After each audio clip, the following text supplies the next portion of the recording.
No, Ramona, Cisco, somebody told me you've been a very naughty boy this year. Why don't you come over and jingle my bells, huh? Sweet baby You want Jesus. to jingle my bells a little bit? Not a breakup cue.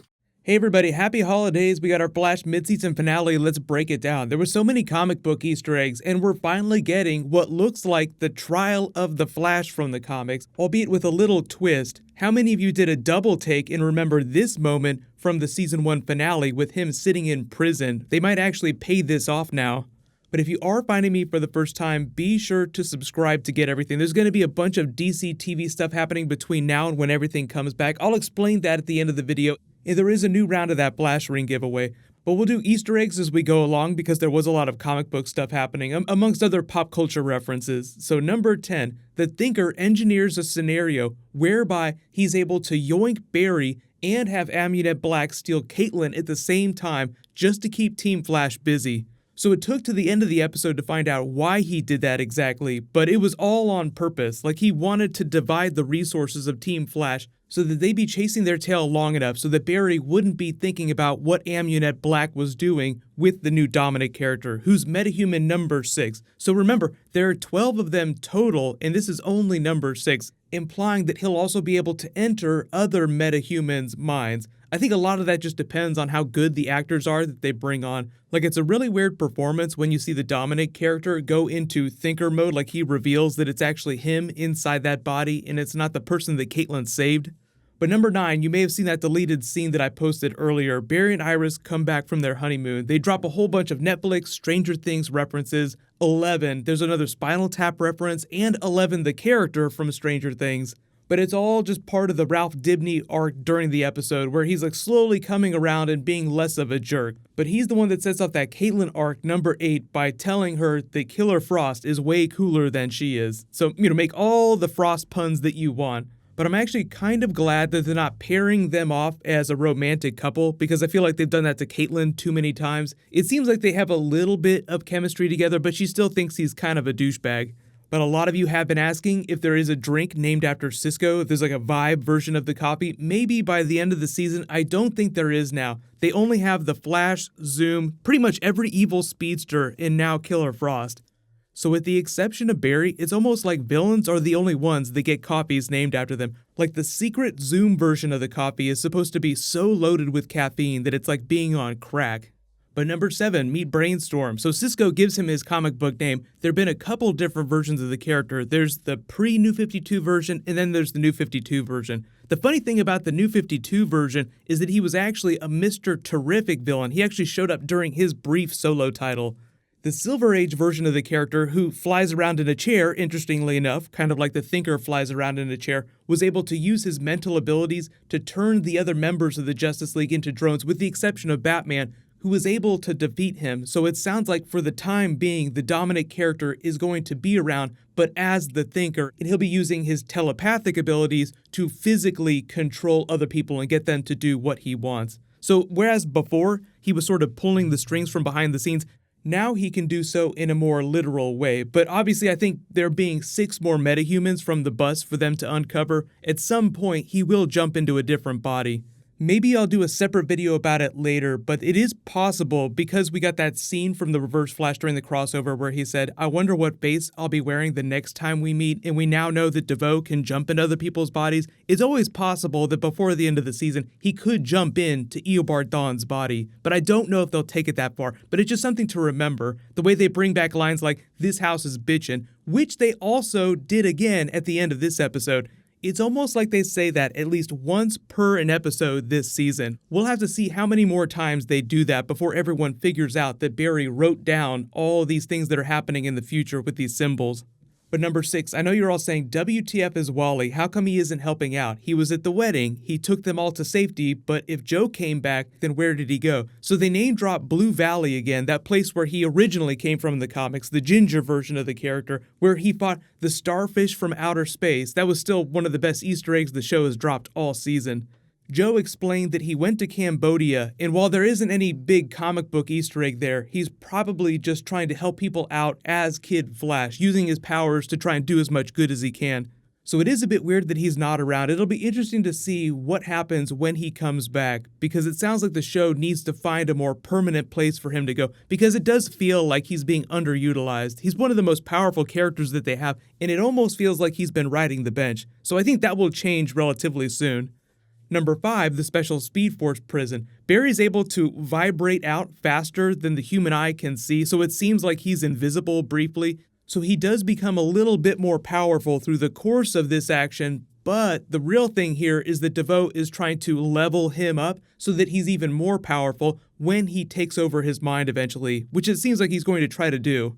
But for a little while, you do kind of wonder why he's inside there, and it seemed like it was going to turn into a much bigger thing. Like they searched DeVoe's house and there was no trace of him, but Joe and Harrison Wells didn't go anywhere into this special room here. So there's this real question about where this space is. I felt like it was going to turn into a bigger thing, but we might find out about that later this season, because it does seem pretty useful. But if he's walking around in Dominique's body, then maybe they won't go back there for a while. Then there's the question of what's going to happen with the wife, because now we have the dead body, we have the trial, so arguably she'll have to testify at that trial. So will she return home, and will they continue to use that lair? Number 4, the chase through the air was a lot of fun. Barry's able to vibrate fast enough so that the Thinker's claws shock himself and the chair goes down. But again, because of the big reveal at the end of the episode, it sounds like the Thinker knew that that was going to happen and wanted to engineer that scenario so that Barry would let his guard down and stop searching for him. So for like a little while, he needed Barry to believe that he was dead so that he could get him to go back to his apartment.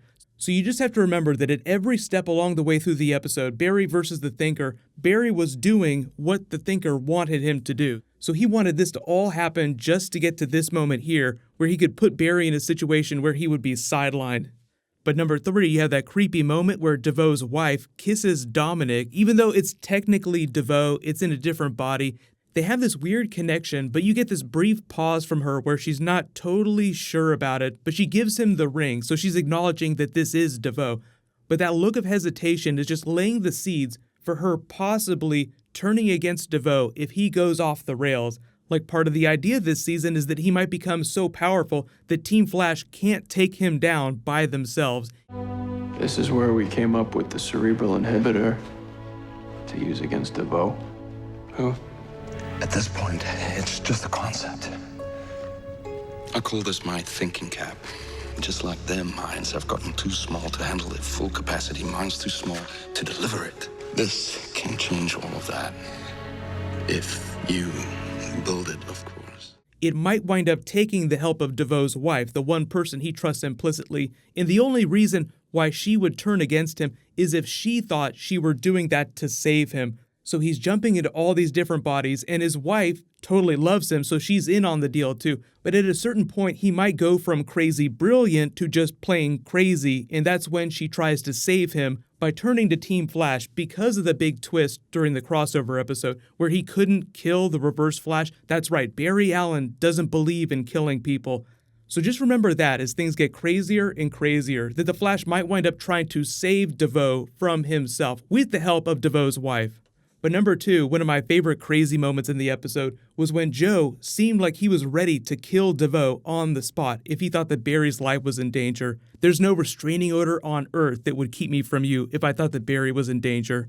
So just remember that for later this season. Usually there are characters that go off the rails on Team Flash, and for a little while they made you think that it was going to be the Flash because he started to go crazy. No one believed him that DeVoe was secretly the Thinker, but now they do, and he's the one at the end of the episode that did not run. He's trying to do the smart thing by not running, so he's just showing that there's a better way to solve certain problems. They want you to think that Joe might be the person later this season to go fully off the rails because he has a baby on the way, so he's extra protective of Cecile and he's extra protective of Barry. But obviously the number 1 twist is the whole trial of the Flash and the Thinker overtaking Dominic's mind. It was actually a pretty cool scene watching him put his mind into that body, and it almost looked like Speed Force energy pulsing through those cables when it was happening, the same way the Flash gives off a certain color of lightning. A lot of you will remember that the trial of the Flash is a classic Reverse Flash storyline where Eobard Thawne was getting ready to kill his fiancée, Fiona Webb, so he snaps his neck, but in doing so kills the Reverse Flash. Barry has to stand trial for it. They take him to the 31st century. it becomes this big comic book storyline. They have to prove his innocence, so they'll have to find a way to use Ralph Dibny's detective skills to prove that that body was planted there, rather than reveal himself as the Flash. They want to make you think he's going to have to reveal his identity, but the whole thing here is that Ralph Dibny is like, I need to be a better detective, so that's where he comes in. That's where he can really help Team Flash out. But like I said earlier, Barry seeing himself in prison, I'm 100% certain that that's how they're going to pay that off with this trial that's going on right now. But let me know in the comments, what did you think of the big twist of the episode? And let me know if there's any Easter eggs you spotted that I didn't mention. But what'll happen is there'll be a bunch more bonus videos happening during the offseason. There'll be some new Titans that will probably drop because they're still filming episode 1 of that. So those will be separate videos. But I'll do a trailer video for episode 10 in the morning. We'll talk a little bit more about future storylines and Easter eggs from the trial of the Flash. So I'll say congratulations to the giveaway winner from my last video, TBNR Lightning. Please private message me so I can get your contact details. There's a new round in this video. I'll just name the winner when I post that trailer video tomorrow. But you can click here to watch that deleted scene from the episode, and you can click here for my new Deadpool 2 teaser trailer. Thank you so much for watching. Everybody stay awesome. I'll see you guys tonight.